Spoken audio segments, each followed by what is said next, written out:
고린도전서 2장 6절에서 10절 같이 읽겠습니다. 그러나 우리가 온전한 자들 중에서 지혜를 말하노니 이는 이 세상의 지혜가 아니요 또 이 세상에 없어질 관원의 지혜도 아니요 오직 비밀한 가운데 있는 하나님의 지혜를 말하는 것이니 곧 감추었던 것인데 하나님이 우리의 영광을 위하사 만세 전에 미리 정하신 것이라. 이 지혜는 이 세대의 관원이 하나도 알지 못하였나니 만일 알았다면 영광의 주를 십자가에 못 박지 아니하였으리라. 기록된 바 하나님이 자기를 사랑하는 자들을 위하여 예비하신 모든 것은 눈으로 보지 못하고 귀로도 듣지 못하고 사람의 마음으로도 생각지 못하였다 함과 같으니라. 오직 하나님의 성령으로 이것을 우리에게 보이셨으니 성령은 모든 것 곧 하나님의 기쁘신 것이라도 통달하시느니라. 아멘. 기도하겠습니다. 주님 고맙습니다. 하나님의 붙드심이 아니면 우리는 한순간도 우리 자신을 지킬 힘이 없는 우리는 연약한 존재인 것을 고백하며 그것을 알기에 오늘도 하나님 앞에 나와 머리를 조아리며 무릎을 꿇습니다. 부디 하나님, 어리석은 인생들이 자기의 힘과 지식과 경험만으로 인생을 살아낼 수 있을 것처럼 생각하는 그 오만함과 교만을 버리고 철저하게 하나님의 팔에 의지하고 하나님의 도우심에 의탁하며 그렇게 하나님 절대 의존적 존재로 우리가 하나님 앞에서 살아가는 하나님의 사람들이기를 기도합니다. 하나님을 의지하고 있다는 것은 모든 우리의 삶의 크고 작은 문제를 가지고 하나님 앞에 나와 기도하는 것을 뜻합니다. 기도하지 않는 자, 그저가 교만한 자이고 하나님을 의지하지 않는 운명을 따라서 그저 그렇게 쉽게 자기 인생이 풀릴 것이라 믿는 심히 불신앙적인 생각을 가지고 있는 자들입니다. 하나님, 우리는 하나님을 믿는다고 하면서 그렇게 하나님 우리의 인생을 고삐 불린 채로 내버려두는 그런 어리석음에 거하기를 원치 아니하오니 하나님 오늘도 하나님 앞에 기도하며 하나님께 묶이고 매이고 붙잡혀서 그렇게 하나님 우리 인생을 살아가는 자들 되도록 주여 도와주시옵소서. 이 밤에도 기도하는 것이 가장 중요하고 급하고 요긴한 문제이기에 주님 앞에 달려나왔습니다. 우리의 믿음을 보시고 기도하는 모든 성도님들의 그 기도의 소원이 하나님의 기뻐하시는 뜻 안에서 이루어지도록 하나님 역사해 주옵소서. 이 시간에도 말씀을 들을 때 그 말씀이 우리의 마음에 심겨우시게 하시고 또 이 밤에 기도의 제목이 되도록 하나님 도와주옵소서. 예수님 이름으로 기도합니다. 아멘. 성령으로 이것을 우리에게 보이셨으니 이런 제목으로 고린도전서 강의를 이어가겠습니다. 십자가의 복음이 약화된 교회 안에서는 반드시 여러 가지 문제가 야기될 수밖에 없다라고 말씀을 드렸습니다. 십자가에 견고하게 뿌리내린 참된 신자가 아닌 사람은 기어이 다시 고개를 지켜드는 자기 속에 있는 죄성으로 인해서 자기 자신을 어렵게 하고 또 공동체를 어지럽히는 자가 되기 마련입니다. 고린도 교회의 교인들이 이처럼 많은 문제들을 야기시킨 원인이 무엇이었느냐? 자신들에게 임한 구원의 은총이 얼마나 놀라운 것인지를 망각했기 때문이라는 거죠. 그래서 성경은 하나님이 우리에게 베푸신 그 은혜, 그 사랑, 그것이 무엇인지를 알아야 한다는 이 사실에 대해서 굉장히 많이 우리에게 이것을 강조합니다.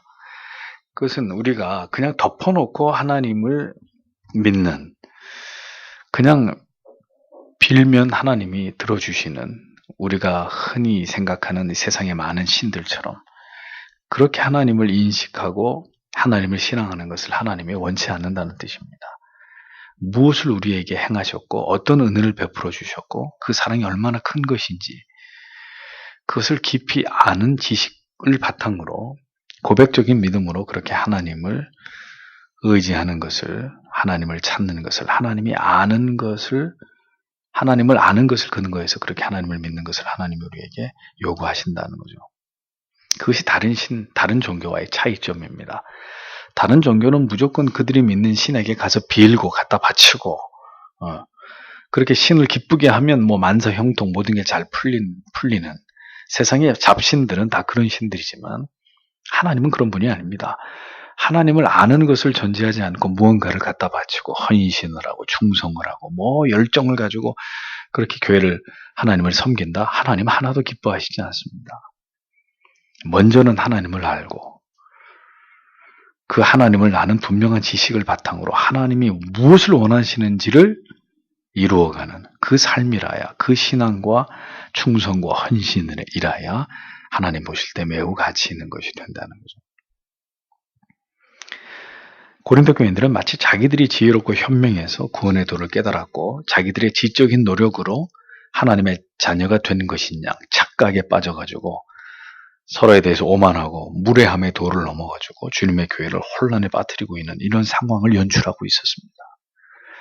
그러니 보세요. 교회 안에서 벌어지는 모든 문제는 내가 주님보다 높아질 때 벌어지는 거예요. 예, 언제나 우리의 위치가 하나님의 말씀 위로 올라가면 반드시 문제가 벌어집니다. 가정에서든 교회에서든 어디서든 우리가 교만해지는 즉시 모든 이제 혼란스러운 문제들이 야기되는 이런 문제들이 발생하게 되어 있습니다. 언제나 그리스도의 십자가 아래서 겸비하게 머리를 조아리고 우리 자신을 구부릴 때는 어떤 문제도 일어나지 않습니다. 그러면 그리스도가 통치하시고 다스리십니다. 고개를 쳐들고 내가 뭔가를 하려고 하고 하나님보다 앞서려고 하고 하나님의 뜻을 거스리면서 뭔가 인간이 오만무례하게 어떤 일들을 추진하려고 할 때 모든 문제가 야기되는 것이죠. 은혜의 소멸. 아니 처음부터 그 신앙이 그리스도의 십자가와 진리의 말씀에 기초한 신앙이 아니라면 그런 믿음은 반드시 한계를 드러내게 되어 있습니다. 그렇게 될 때 그 문제는 교회 전체 문제로 확대될 수밖에 없는 이런 일들이 이미 고린도 교회 안에서 벌어졌다는 사실을 성경은 우리에게 교훈하고 있잖아요. 십자가가 소멸되고 구원의 감격이 사라지고 자기가 누구인지를 잃어버리게 되면 결국은 혼란이 철회되는 거예요. 영적인 뒤죽박죽의 상태가 되는 거예요. 그래서 하나님의 교회들이 고통을 당하는 일들이 벌어지는 것입니다. 개인이든 가정이든 교회든 문제가 야기되는 순간은 모두 한결같이 십자가의 구속의 그 은혜와 사랑이 고갈된 때문이다라는 것을 기억해야 합니다. 누구를 원망하는 거예요? 누구에게 책임을 전가하는 거예요? 복음이 소멸되면 내가 드러나고 내 고집이 나를 주장하게 되면서 모든 사악한 감정이 나를 지배하게 되는 그런 일들이 벌어지는 것은 당연한 결과입니다. 고린도 교회의 성도들은 한때는 복음으로 말미암아 하나님의 자녀가 된 감격을 가졌던 자들이었습니다. 그런데 그런 자들이 복음을 잃어버리자 이토록 급격히 분열되고 와해되고 있었던 것을 우리에게 보여줍니다. 사도는 서둘러서 그들의 높아진 마음과 하나님의 은혜보다 사람의 지혜를 더 신봉하려고 하는 그들의 그릇된 생각을 훈계하면서 하나님께서 베푸신 구원에 담긴 위대한 지혜를 다시 그들이 회복하라고 그것을 설명하고 있는 내용이 오늘의 본문이죠. 6절을 보면 직역을 하면 이런 의미입니다. 그리고 우리가 성숙한 자들 가운데서 지혜를 말한다. 그리고 이 시대의 지혜가 아니고 폐지될 이 시대의 통치자들의 지혜도 아닌 이런 의미가 됩니다. 사도는 진정한 지혜로운 자는 헬라의 철학과 지식을 쫓는 혹은 그런 류의 세상적 지식을 추구하는 자들이 아니라 하나님께로부터 말미암은 구원의 도를 발견한 자들이다라는 사실을 설명하고 있습니다. 성령에 의해서 십자가의 도를 깨닫고 그 은혜를 체험한 자들이 진정으로 지혜로운 자들이다 라고 사도가 말하고 있는 거죠. 또한 사도가 말하는 이 지혜는 이 세상에서 찾아올 수 있는 지혜도 또 이 세상에서 소멸될 이 세상에 그 세상에서 많은 지식을 안다고 말하는 유력한 자들이 가지고 있는 그런 지혜도 아니라고 얘기합니다. 당시 고대 헬라의 위대한 지도자들, 철학자들이 말하는 그래서 그 시대에 잠시 유행하고 지나가는 그런 지식들과는 절대로 비교할 수 없는 하나님이 우리에게 주신 지혜는 이 세상의 그런 것들과는 비교할 수 없는 지혜다라는 사실을 사도가 밝힙니다. 오늘날 교회가 왜 하나님의 말씀인 성경만을 전하는 것을 꺼립니까? 왜 세상에 좋은 어떤 책에 나오는 지식들, 세상의 어떤 지혜들, 이런 것들을 설교에 등장시켜가지고 사람들이 듣기 좋아하고 솔깃해하는 이런 이야기들을 하나님의 말씀이 아닌 것들을 설교 가운데 포함시킵니다. 결국은 성경만으로는 안 되고 그런 세상의 첨단의 지혜와 지식과 어떤 인사이트들이 성도들에게 필요하다고 생각하는 정신 나간 목사들 때문에 왜 하나님의 말씀이면 충분하지 않습니까? 왜 여기다가 다른 책의 내용을 집어넣고 다른 세상의 지식과 지혜와 어떤 그런 처세의 어떤 기술들을 하나님의 말씀인 것처럼 전합니까? 그런 것들이 다 하나님의 복음을 약화시키고 시대 정신이 교회로 들어와서 하나님의 말씀의 권위를 무너뜨리는 그런 일들이라는 거예요. 근데 이미 고린도 교회 성도들이 이렇게 하나님의 말씀을 우습게 여기고 그 당시에 헬라 시대를 지배하고 있었던 그런 철학적 사유, 그런 고상한 주제, 지식들 이런 것들에 매료돼가지고 그런 것이 더 좋은 것인 줄 알고 복음의 가치는 이렇게 평가절하시켜버리고 그런 것들이 더 이렇게 좋은 것이냐, 아주 큰 착각에 빠져서 어떤 그것이 바로 어떤 신앙의 약화를 불러오는 그런 심각한 문제가 되고 있었다는 것을 이제 사도가 지적을 하는 거죠. 근데 그런 지식과 하나님의 지혜는 비교가 안 되는 것이다. 이렇게 얘기하고 있는 겁니다. 사도가 전파하는 지혜는 이 세상의 그 어떤 지혜보다도 탁월하고 그 가치는 뛰어난 것이라는 사실을 계속 강조하고 있는 거예요. 그러니까 지금도 똑같아요. 왜 하나님의 말씀이면 충분하지? 네? 다른 주제들을 이야기하냐 이거죠. 왜 심리학을 이야기하고 정신의학을 이야기하고 교회가 왜 탈무드의 얘기를 자꾸 그 유대인들의 그러한 성경이 아닌 그 장로들의 유전을 더 떠받들고 왜 복음이 아닌 가치를 자꾸 드높이면서 상대적으로 복음을 약화시키는 이런 어리석은 일들을 하냐는 거죠. 어떤 세상의 논리들이나 이야기하고 돈 버는 방법, 부부 관계가 좋아지는 방법, 자녀들을 성공적으로 키우는 법 이런 시답지도 않은 주제들이 하나님의 말씀인 것처럼 선포되는 이것은 망조란 말이죠. 우리는 성경의 진리를 그렇게 높이고 있고 성경을 통해서 얻는 지혜의 가치를 그렇게 최상의 가치로 인식하고 있는지를 이 시대 속에서 우리가 깊이 생각해 볼 필요가 있습니다. 성경을 연구하고 교회에서 교리를 배우고 여러 책을 읽으면서 우리는 계속 진리를 접하고 있습니다. 그러나 이러한 하늘의 지혜를 대하는 우리의 태도는 참으로 실망스럽게 그지없을 때가 많습니다. 일주일 내내 성경 한 장 보지 않는 그리스도인들. 경건서적 한 권 정도 한 달에 1년이라고 볼까요? 1년에 경건서적 한 권 제대로 독파해 내지 않고 그렇게 1년을 지나가고 있는 이런 신자들. 시험 기간 되면은 예배 빠지고 공부하고 자기 학과 공부보다도 하나님을 아는 일에 있어서 열심을 내지 않는 그런 열심으로 우리가 과연 하늘의 지혜를 하나님이 말씀하시는 지혜를 가장 위대한 가치로 여기면서 그렇게 살아가고 있는 신자라고 말할 수 있느냐 이거죠. 고린도 교회 교인들하고 뭐가 다르냐 이겁니다. 헬라의 철학을 더 훌륭한 것으로 떠받들고 복음을 상대적으로 멸시했던 그런 풍조와 오늘의 우리의 모습이 뭐가 다르냐 이거죠.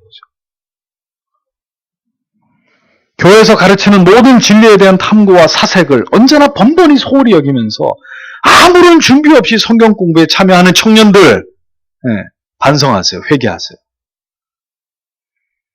좋은 말로 이렇게 얘기하니까 여러분들의 영혼을 위해서 목사가 얼굴을 붉히지 않으니까 계속 악순환이 반복되는데 언제까지 그렇게 하나 한번 지켜볼 거예요. 구원의 소중한 지식과 지혜를 소홀히 여기고 세상의 학문과 지혜를 더 귀한 가치로 여긴다면 고린도 교회의 개념 없는 교인들하고 똑같은 거란 말이에요. 학점 따는 거는 눈이 시뻘게 가지고 그렇게 밤새도록 공부하고 교회에서 시키는 공부는 맨날 그냥 책도 안 읽고 그냥 아무 생각 없이 와서 앉아있는 하나님 앞에 그것도 죄예요. 죄. 하나님을 두려워할 그런 마음이 있어야죠. 하나님을 아는 거에 있어서는 그렇게 졸하고 세상에서 자기 하는 일, 직장의 어떤 일이나 뭐 그런 일은 뭐 그렇게 열심히 하고 그게 하늘의 지혜를 추구하는 사람들의 모습일까요? 안 돼요. 안 됩니다. 그 마음 고치지 않으면 안 돼요. 오늘 우리는 과연 이 참된 하늘의 지혜를 깨닫고 우리의 마음에 새기는 일에 진정한 열심을 내고 있는지 심각하게 생각해 보아야 합니다. 진리가, 하늘의 지혜가 그 영혼 가운데 각인되어 있지 않고 그것이 깊이 새겨져 있지 않은 자는 잊지 마세요. 반드시 어리석은 죄의 유혹에 걸려들게 되어 있습니다.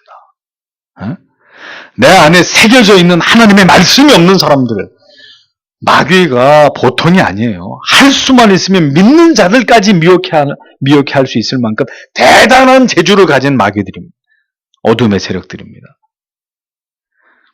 가슴에 새겨져 있는, 그래서 절대로 나를 어찌할 수 없는 그런 하나님의 말씀이 내 영혼 가운데 철필로 각인되어 있지 않는 사람들, 어떤 식으로든 마귀가 유혹하면 다 넘어지게 돼 있어요. 나중에 두고 보세요. 기상천외한 방법으로 우리를 배독해 하려고 하는 마귀의 유혹과 시험 앞에 다 걸려들게 돼 있습니다. 사도는 복음이 말씀하고 있는 지혜의 탁월함을 드높이면서 그 지혜의 가치를 계속해서 설명해 나갑니다. 7절에 그러나 우리는 감춰왔던 비밀 가운데서 하나님의 지혜를 말한다. 하나님께서 영원 전에 우리의 영광을 위해 예정하셨던 것을, 이렇게 번역이 됩니다. 십자가의 구속하심으로 타락한 죄인들을 구원하시기로 하신 하나님의 지혜는 감추어진 비밀이었다. 이렇게 성경이 말씀합니다. 그 비밀은 하나님께서 영원 전부터 우리를 택하셔서 자녀 삼으시고 우리를 영화롭게 하시면서 영생을 얻도록 예정하신 것이다. 이렇게 설명합니다. 십자가의 복음이 영원 전부터 하나님에 의해서 계획된 감추어진 지혜였다. 성경은 이렇게 설명해요. 즉 하나님께서는 인간의 타락의 문제에 대해서 결국 십자가의 복음을 통해서 그들을 구원하시고자 하시는 이 모든 구원 계획을 만세 전에 세워두셨고 그 모든 걸 비밀 속에다가 이렇게 감추어 두셨다라는 겁니다. 비밀한 가운데 있는 하나님의 지혜, 그것이 바로 하나님의 택하신 자기 백성들을 십자가의 대속으로 말미암아서 구원하고자 하신 그것인데, 그것은 인간의 타락 이후에 급조된 것이 아니라 인간의 타락 그 이전에, 인간이 이 세상에 지어지기도 전에 이미 모두 하나님의 전능하시고 전지하신 그 경륜 속에서 모두 다 예비되어 있었던 것이다 라고 바울은 이야기합니다. 이 말은 인간을 타락하도록 하나님이 조장하셨다는 의미가 아닙니다. 그러니까 그렇게 십자가가 이 세상에 나와야 하기 때문에 인간이 죄를 지어야 되니까 인간으로 하여금 죄를 짓게 하나님이 만드셨다, 이렇게 얘기하면 안 된단 말이에요. 그런 의미가 아니라 인간의 타락에 대해서조차도 하나님께서는 그 인간의 타락함으로 하나님과의 모든 관계가 깨어지고 영원히 다시 관계를 회복할 수 있는 방법이 전무한 상태에 이르지 않도록 하나님은 모든 대비책들을 세워놓으시고 그 하나님의 섭리를 이루어 가시는 분이다, 그런 뜻입니다. 만세전에 이미 영원한 시간 속에서 하나님께서 모든 것을 다 일어날 일들을 아시고 계획을 세워놓고 대비책을 마련하시고 그 하나님의 비밀한 경륜 속에서 그 모든 일들이 이루어져 가도록 하나님이 그렇게 하셨다는 걸 설명하고 있는 거죠. 그것이 뭘 뜻하는 것이겠습니까? 하나님의 전능하심, 또 전지하심. 그것이 바로 이 우리를 향하신 하나님의 구속 계획 속에 완벽하게 담겨져 있었다라는 이야기입니다. 인간은 어떤 문제가 발생했을 때 항상 대응을 합니다. 그러니까 늦어요. 그러니까 지진이 터지고 뭐 몇십 분이 지나간 다음에 뭐 경고 방송을 하고, 이번에도 부산의 그 아래쪽 지역에 태풍이 오는데도 항상 대응이 늦으니까 맨날 질타당한. 근데 그게 인간의 한계란 말이에요. 어떻게 예측을 해요, 예측을. 그러니까 그게 인간의 한계로서 그러한 어떤 연약한 부분들이 드러나는 것이지만 하나님은 그런 분이 아니라는 거죠. 문제가 발생했을 때 대응하는 우리처럼 하나님은 그렇게 어리숙한 분이 아니라 인간이 타락했기 때문에 그제서야 구원하기 위한 어떤 계획을 세우신 것이 아니라 모든 일이 발생하기 전에 모든 상황을 고려하셔서 모든 것에 대해서 완벽하게 하나님은 다 예비하신 그런 하나님이시다라고 우리가 하나님을 이해해야 된다는 겁니다. 그게 뭐라는 거예요?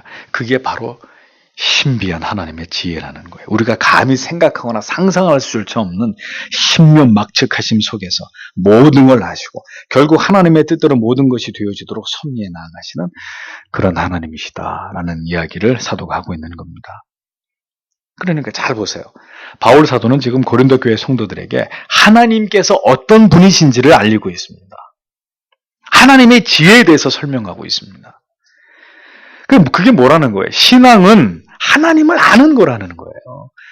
하나님께서 모든 것을 알고 계신다는 사실을 우리가 아는 거라는 거예요. 하나님께서 만세 전에 우리의 영광을 위해서, 하나님의 영광을 위해서 계획해 놓으신 것이 있다는 것을 우리가 알고 믿는 것이라는 거예요. 그래서 성도 여러분, 자주 말씀드린 대로 신앙은 뭡니까? 신앙은 아는 것이다, 깨닫는 것이다. 그리고 그 아는 것을 오늘의 삶에서 내가 믿고 행하고 살아가는 것이다라는 겁니다.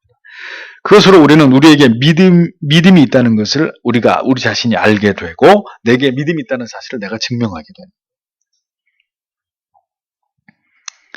자, 그러면 우리의 구원의 문제, 영생의 문제가 그러하다면 우리의 인생의 문제는 어떠하겠습니까? 하나님이 우리를 구원하실 그 문제를 만세 전부터 이 하나님의 지혜 가운데 이 모든 걸 계획해 놓고, 그리고 하나님의 뜻에 따라서 그것을 진행하셨다면, 우리의 영생, 구원의 문제가 그러하다면 우리가 살아가는 문제는 어떻게 했냐는 거예요. 우리를 지으신 하나님의 뜻과 계획하심대로 하나님께서 오늘 우리를 인도하시고 이끌어 가시는 하나님이라고 우리가 그렇게 믿어야 되는 거 아닙니까? 우리의 내세 문제, 영생의 문제를 그렇게 완벽하게 대응하셨다면, 오늘 신자로 이 세상을 살아가는 삶의 그 모든 문제조차도 하나님께서 모든 것을 다 아시고 우리를 그렇게 하나님의 섭리 가운데로 이끌어 가신다는 사실을 신자는 믿어야 된다는 거예요. 여호와 이레, 모든 것을 준비하시는 하나님이라는 이 진리를 신자는 굳게 붙들어야 된다는 거죠. 에베네셀의 하나님, 우리를 도우시는, 도움의 돌이 되시는 하나님이라는 것을 우리의 삶의 현장에서 그것을 믿고 고백하고 그것을 의지해서 살아야 된다는 것입니다. 우리 인생에서 일어나는 모든 일들이 우리가 하나님의 사람으로 빚어가고 하나님의 계획과 뜻을 이룸에 있어서 모두 필요한 과정 속에서 일어나는 일들이라는 것을 인정해야 된다는 거예요. 이것은 좋은 경험만이 아니에요. 나쁜 경험, 실패의 경험, 배신의 경험, 고독의 경험, 질병의 경험, 우리에게 불리하거나 우리에게 고통이 되는 경험까지를 다 포함하는 거예요. 그리고 그 믿음이 있을 때 우리는 그 모든 것 속에서 하나님의 지혜와 능력을 의지하면서 하나님의 선하심을 믿고 온전히 하나님을 의지하는 자들이 될 수 있는 것입니다. 그 하나님의 선하신 하나님이 우리를 궁극적으로 하나님이 기뻐하는 길로 인도해 가신다는 걸 알 때, 오늘의 우리의 실패가 실패로 끝나는 것이 아니라 그 하나님의 뜻을 이루기 위한 또 다른 하나의 우리가 지나가야 되는 과정이다, 이렇게 받아들여지는 거죠. 그러니 그게 그렇게 좌절할 일도 아니고 슬퍼할 일도 아니고 반포대교로 갈 일도 아닌 거죠. 그거는 문제는 하나님을 바로 알지도 못하고, 알지 못하니 삶의 현장에서도 거의 하나님을 믿고 의지하지 못하는 채로 살아가는 거예요. 그러니까 믿는 것도 아니고 안 믿는 것도 아니고, 늘 말씀드리는 건데, 제일 불쌍한 사람들, 믿는 것도 아니고 안 믿는 것도 아니고 양다리 이렇게 걸쳐놓고 때에 따라서 이쪽으로 갔다가 저쪽으로 갔다가, 제일 불쌍한, 제일 안타까운 그리스도인들이에요. 성경은 인간의 이야기가 아닙니다. 하나님 자신에 관한 말씀입니다. 그런데 우리가 왜 하나님을 알아야 됩니까? 하나님을 알지 못하고서는 우리의 문제가 풀리지 않기 때문이에요. 중요한 얘기입니다. 우리는 거꾸로 합니다. 하나님은 좀 저희가 계세요. 지금 급해 죽겠는데, 내 문제가 지금 급해 죽겠는데, 그건 좀 천천히 하고 내 문제부터 해결하고 난 다음에 그 다음에 하나님을 찾겠습니다. 영 엉터리입니다. 영 어리숙한 인생입니다. 내 문제를 해결하고 하나님을 아는 것이 아니라, 그게 순서가 아니라 하나님을 알아야 우리 인생의 모든 문제가 풀리는 거예요. 하나님께서 어떤 분이시고 우리를 위해 어떤 계획과 뜻을 가지셨고 그것을 이루셨고 우리에게 무엇을 기대하시는지를, 그것을 알지 못하면 결국 우리 인생을 우리는 허비할 수밖에 없는 것입니다. 우리의 생각과 고집을 따라서 우리 마음이 원하는 대로 그렇게 살아가게 되는 거예요. 뭘 모르면, 하나님을 모르면, 하나님의 뜻을 모르면, 하나님이 어떤 분이신지를 놓치면 그렇게 되는 거예요. 한밤중에 산길을 가면서, 산길 운전해 가면서 헤드라이트를 끄고 운전하는 거하고 똑같이 위험천만한 일인 거죠. 아직도 많은 성도님들이 하나님을 신뢰하고 의지하는 것 같으나 정작은 자신이 주인이 되어서 자기 인생을 살아가는 사람들이 적지 않습니다. 하나님에 대한 무지가 결국은 총체적인 삶의 혼란과 방황과 낭비를 가져온다는 것. 그래서 바울 사도께서는 다른 말로 고린도 교회 성도들의 신앙을 수정하지 않고 철학적 사유와 그 시대에 유행하는 지혜와 지식에 빠져가지고 복음을 약화시키고 상대적으로 멸시하는 그들에게 하나님이 어떤 하나님인지, 하나님의 지혜가 뭔지 다시 그걸 알라고 촉구하고 있었다는 거죠. 하나님에 대한 무지가 얼마나 무섭습니까? 8절을 보겠습니다. 그것을 이 시대의 통치자들 중 아무도 알지 못해왔다. 왜냐하면 만일 그들이 알았다면 그들이 영광의 주를 십자가에 못 박지 않았을 것이기 때문이다. 보십시오. 하나님에 대한 무지가 하나님의 아들을 십자가에 못 박는 거죠. 세상 사람들과 이 세상의 지도자들은 모두 이 하나님의 위대한 구속의 지혜를 알지 못합니다. 멸시합니다. 그러하였기에 이 땅에 인간의 몸으로 오신 하나님의 독생성자 예수 그리스도를 그토록 핍박하고 잔인하게 죽게 한 것이죠. 빌라도에 의해서 그렇게 예수님이 십자가에 달려 돌아가시지 않았습니까? 그러니까 그때의 세상의 지도자나 지금의 세상 지도자나 예수 십자가를 부정하고 무시하고 멸시하는 것, 그리스도를 죽이려고 하는 건 똑같은 거죠. 하나님에 대한 무지, 그 구원의 지혜에 대한 무지가 인간을 구원하기 위해 이 땅에 오신 하나님의 아들을 십자가에 내어다는 어처구니 없는 악으로 드러나게 됐다고 바울 사도는 설명합니다. 우리의 무지가 예수를 십자가에 못 박은 것이다 라는 겁니다. 그들이 이 하나님의 위대한 구원의 계획을 알았더라면 소망 없는 죄인들의 죄의 짐을 대신 지시기 위해서 하나님이신 그분이 인간의 몸으로 이 땅에 오신 것을 그들이 깨달았다면 빌라도도 서기관도 대제사장들도 종교적인 지도자들 그들이 예수에 대한 대우가 달라졌을 것이라는 거죠. 몰랐기 때문에 예수를 그렇게 박해하고 결국은 그렇게 비참하게 십자가에 매어 달아 죽게 했다는 겁니다. 사람들은 여전히 그 하나님의 아들을 알기 원치 않습니다. 그들은 모두 세상 사람들은 모두 자기의 삶에 충실할 뿐입니다. 하나님 없는 예수를 부정하면서 그들이 추구하는 삶에 단지 애착을 가지고 그렇게 세상에서 오늘도 살아가는 사람들이 대부분입니다. 하늘의 지혜가 없는 자, 오늘도 예수를 똑같이 십자가에 못 박고 있는 삶을 사는 거예요. 근데 그들은 불신자들만이 아니에요. 교회 안에 신자라고 하는 사람들도 하나님에 대한 무지 때문에 오늘도 예수 그리스도를 십자가에 못 지라고 있는 이런 무지하고 참남한 짓들을 하고 있단 말이죠. 오늘날 교계에서 총회나 노회나 교회에서 버젓이 이렇게 하나님의 이름을 욕되게 하는 그런 엄청난 죄악된 일들을 자행하고 있단 말이에요. 그러니 무슨 희망이 있겠어요? 하나님이 뭐가 기쁘시고 좋아서 이 한국교회를 지켜주시겠어요? 각 교단마다 총회가 다 마무리됐습니다. 참 기가 막힐 일들이 총회에서 다 벌어지고 있습니다. 여러분 유튜브에 들어가셔가지고 이번에 합동측 충현교회에서 총회한 그 영상을 한번 보세요. 어떤 영상이 나오나? 그 충현교회 청년들 한 100명이 앞에 나와가지고 랩을 불러요. 총대들 그 우리나라의 가장 큰 통합이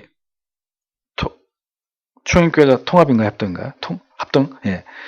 그 큰 교회에 그 1000명이 넘는 총대들이 그 하나님의 일을 하는 그 자리에 그 이제 자기들 교회 목사님들이 손님으로 왔다고 하는 축하 쇼가 그 100명의 청년들이 옷 입고 나와가지고 앞에 옆에까지 이렇게 서가지고 그 랩을 부르면서 이렇게 그게 동영상에 올라왔어요. 그냥 밖에 나가서 누가 똥물을 거기다 끼얹어야죠. 이 미친 것들아 뭐 하는 짓들이냐고 지금. 참 기가 막힌 일들이 그건 아무것도 아니에요. 그건 오프닝이었어요. 그 내용은 여기서 제가 다 말씀드리기 부끄러울 만큼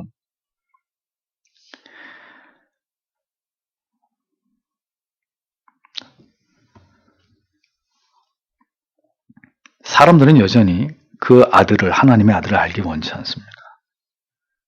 하늘의 지혜가 없는 자, 오늘도 예수 그리스도 십자가에 못 박으면서 하나님 멸시하고 거부하는 삶 삽니다. 신자나 신자가 아니나 똑같이. 영광의 주님, 그 십자가의 위대하신 대속의 죽음의 의미를 모르는 자, 결국 자기의 삶을 그렇게 죄를 먹고 마시고 무가치하고 무의미한 것을 쫓아서 그렇게 살아갈 수밖에 없는 거예요. 신앙은 결국 이 진리를 아느냐 모르냐의 문제예요. 교회를 다니느냐 안 다니느냐, 그게 문제가 아니에요. 예수 십자가의 그 영원한 가치를 깊이 깨닫고 경험했느냐, 그렇지 않느냐를 통해서 믿음의 유무, 올바른 신앙의 유무가 결판 나는 거예요. 고린도 교회가 이런 문제를 일으켰다. 다 회심하고 바울이 전한 복음을 통해서 신자가 된 사람들이었는데도 교회를 그 지경으로 만들고 있었다. 시사하는 바가 굉장히 크지 않습니까? 이미 그 시대에 그랬단 말이에요. 그 시대. 사도 바울이 복음을 전하던 그 시대에 하나님의 교회가 그 사단이 났다 그러면 지금은 어찌 보면 이런 것이 너무나 당연한 걸지도 몰라요.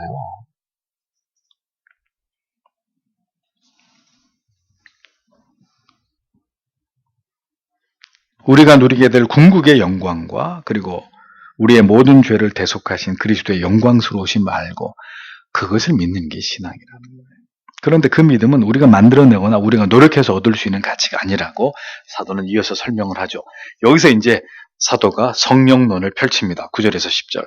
그러나 그것이 기록되어 왔던 것 같이 눈이 보지 않았고 귀가 듣지 않았고 사람의 마음속에 떠오르지 않았던 것들을 하나님께서 그분을 사랑하는 자들에게 준비하셨던 것들을 그러나 우리에게 하나님께서 영을 통하여 드러내셨다. 왜냐하면 성령께서 모든 것들을 또한 하나님의 깊은 것들을 발견하시기 때문이다. 이렇게 지적이 됩니다.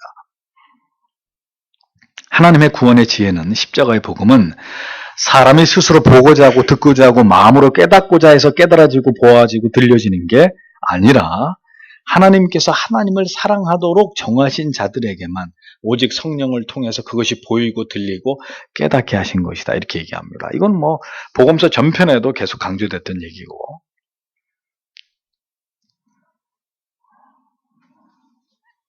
사람의 지혜로는 결코 알 수 없는 이 구원의 도를 하나님께서는 택하신 백성들에게만 보고 깨닫게 하셨는데 이것을 알게 하시는 이가 누구라고요? 성령 하나님.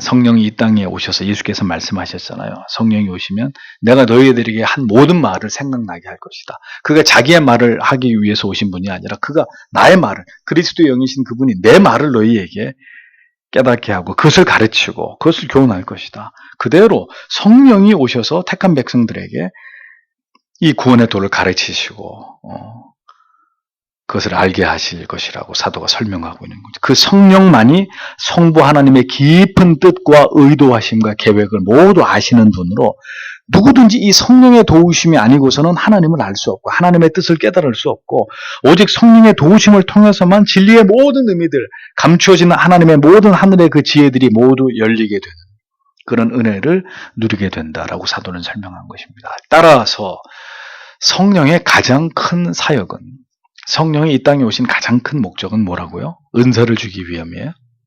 직통 계시 주시기 위함이에요? 병든 자 고치기 위함? 아니에요. 그런 거 아니에요. 하나님의 말씀을 통해서 하나님의 뜻을 자기 백성들에게 깨닫게 하시기 위해서 성령이 오신 거예요. 즉 구원의 도를 깨닫고 믿게 해서 하나님의 자녀 되게 하기 위해서 성령은 오신 거예요. 이것이 성령이 이 땅에 오신 가장 중요한 이유예요. 그래서 교회는 성령의 은혜가 있어야 돼요. 성령의 조명하심이 있어야 돼요. 예배 시간이든 말씀을 배우는 시간이든 기도하는 시간이든 모든 우리의 하나님을 향하는 거룩한 시간 속에 성령이 함께 해야 됩니다. 그래야 이 말씀이 깨달아지고 열리고 그 말씀에 부딪히고 그래서 내가 깨어지고 삶이 변화되고 더 하나님을 향해 가까이 나아가게 되고 우리 영혼이 민감하게 되고 더 투명해지고 죄와 싸울 힘을 얻고 정확하게 칼날처럼 분별할 수 있는 이런 모든 것이 성령이 우리 안에 함께할 때 가능한 일이라.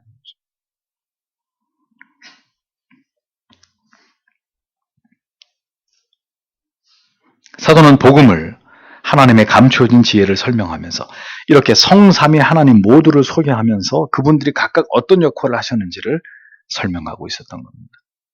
무엇보다 성령을 인격적으로 묘사하면서 성령 하나님 역시 성부 하나님과 동등한 신성과 인격을 가지신 하나님과 삼위 가운데 한 분이라는 사실을 드러냅니다. 죄인들을 대속하시고 구원코자 하시는 성부 하나님의 그 깊으신 뜻은 오직 성령 하나님만이 아시고 그 일을 택하신 백성 안에서 성실하게 그것을 이루어 가시는 분이 성령이다. 사도가 분명히 그걸 밝힙니다. 성경은 성령의 영감을 받은 저자들에 의해서 기록되었죠. 그러므로 오류가 존재할 수 없는 것입니다. 또 그 성령의 영감으로 기록된 성경의 말씀이기 때문에 이 성경을 설교하는 목회자나 그 설교 말씀을 듣는 성도 여러분들께서 성령을 구하지 않고는, 성령의 도우심을 얻지 않고는 말씀을 바로 전할 수도, 바로 들을 수도, 바로 깨달을 수도 없는, 성령의 도우심이 없으면 영적인 벙어리, 영적인 귀머거리, 영적인 장님이 된다는 거죠. 성령의 조명하심이 있을 때 영혼은 그 진리의 말씀을 해석하고 이해하고 바른 뜻을 깨닫게 돼 있어요. 이 뭐가 잘 안 뚫리는 사람들이 있어요. 그렇게 많이 설교를 해도 수없이 목이 터져라 하나님의 말씀을 전해도 소교의 경일기처럼 전혀 이 가슴으로 그 하나님의 말씀이 이 지성을 통해서 마음으로 이렇게 새겨지지 않는 분들이 있어요. 참 걱정이에요. 기도하셔야 돼요. 부디 성령께서 눈과 귀를 열어주셔서 하나님의 말씀이 들리게 해달라고, 깨달아지게 해달라고, 내 속에 있는 이 모든 혼란을 하나님이 잠재워달라고. 그걸 그렇게 성령께 매어 달려야죠. 그거를 누구를 붙들고 그걸 해결하려고 하냐면, 누가 그걸 해결해 줄 수 있어요? 죄인 안에 이 꼬여있는 이 수많은 이 얽히고 설킨 이 실타래를 누가 풀어줄 수 있어요? 그 상처 덩어리들을, 자기도 알지 못하는 그 모든 혼란과 혼돈을 누가 그걸 해결해 주냔 말이에요. 누구를 붙들고 하루 종일 얘기를 해보세요. 답을 얻을 수 있나? 그 모든 것들로부터 우리를 자유케 하실 분은 성령 하나님밖에 없는 거예요. 그 성령이 하나님의 말씀을 우리의 가슴에 들려주고 그 깨달음을 얻게 하는 것으로 그 실타래들을 풀어가시면서 우리의 영혼을 정리시키시는 거예요.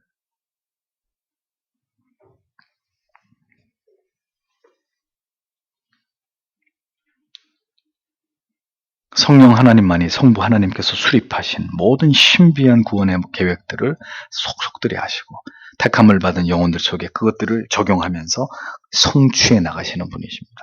그러므로 교회는 언제나 이 성령의 도우심을 구하고 하나님의 말씀을 이 성령의 도우심을 통해서 전하고 그 말씀을 성령의 도우심을 통해 깨닫고 그 성령의 인도하심과 간섭하심에 따라서 성도의 모든 일들이 진행되어져야 되는 것입니다. 교회뿐만 아니라 성도의 삶도 이와 같은 하나님의 뜻을 밝히 아시는 성령의 도우심과 인도하심을 통해서 진행해 나가야 된다. 그런데 오늘 우리의 삶이 얼마나 이 성령 하나님과 연합하고 성령 하나님과의 친밀함을 유지하고 성령 충만함을 구하는 그런 삶이 되고 있느냐 하는 걸 짚어봐야 되는 거죠. 그러니까 성령 따로 우리 따로 이렇게 따로 노는 거예요. 말씀 성경 안에서나 뭐 성령의 도우심, 성령의 역사 이런 말씀을 듣는 것이고 삶의 단면들을 딱 쪼개보면 그건 전부 다 나밖에 없는 거야. 이기심 가지고 그렇게 우리 인생을 살아가고 있는, 성령과 전혀 하나 되지 못하고 이렇게 큰 격차를 벌리고 있는 이런 상황이 비일비재하다는 겁니다.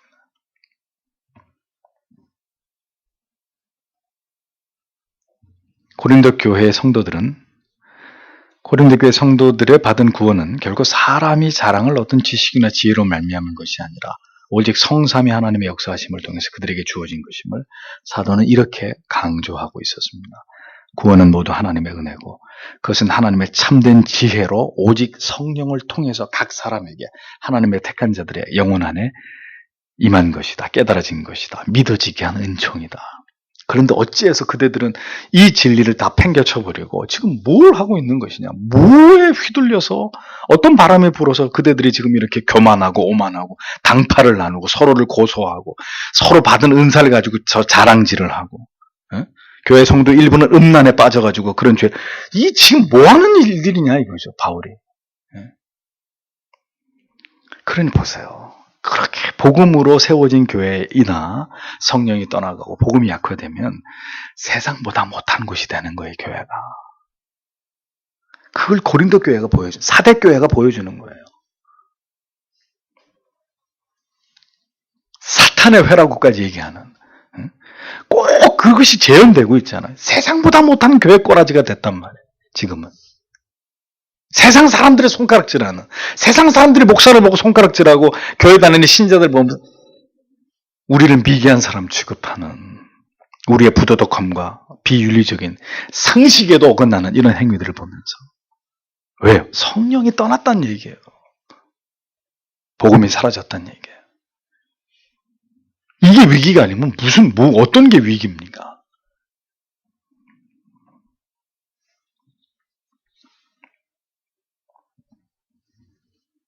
구원은 모두 하나님의 은혜고 그것은 하나님의 참된 지혜로 성령을 통해서 택하신 영혼 안에만 깨달아지는 은총입니다. 그것을 알 때 인간은 겸손해지는 것입니다.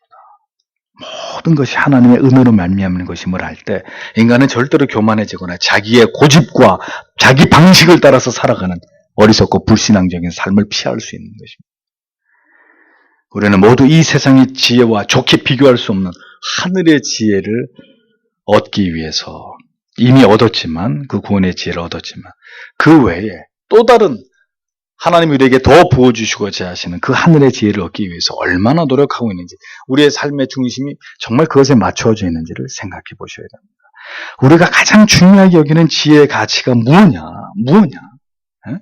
정말 이 세상을 사는 동안에 내가 1순위로 나에게 가장 중요한, 바울이 얘기한 것처럼 이것 이상의 내 마음을 끄는 건 없다. 내가 제일 자랑하고 좋아하고 기뻐하고 사랑하는 건 그리스도를 아는 지식뿐이다. 나의 자랑은 십자가뿐이다. 라고 바울이 얘기하고 또 얘기하고 또 얘기했던 것처럼 오늘 우리에게 그렇게 가장 중요한, 오매불망 잊을 수 없는 그런 가장 최고의 가치가 복음이냐? 하늘의 지혜냐 과연? 예? 정말 우리가 심각하게 생각해 봐야 될 문제입니다.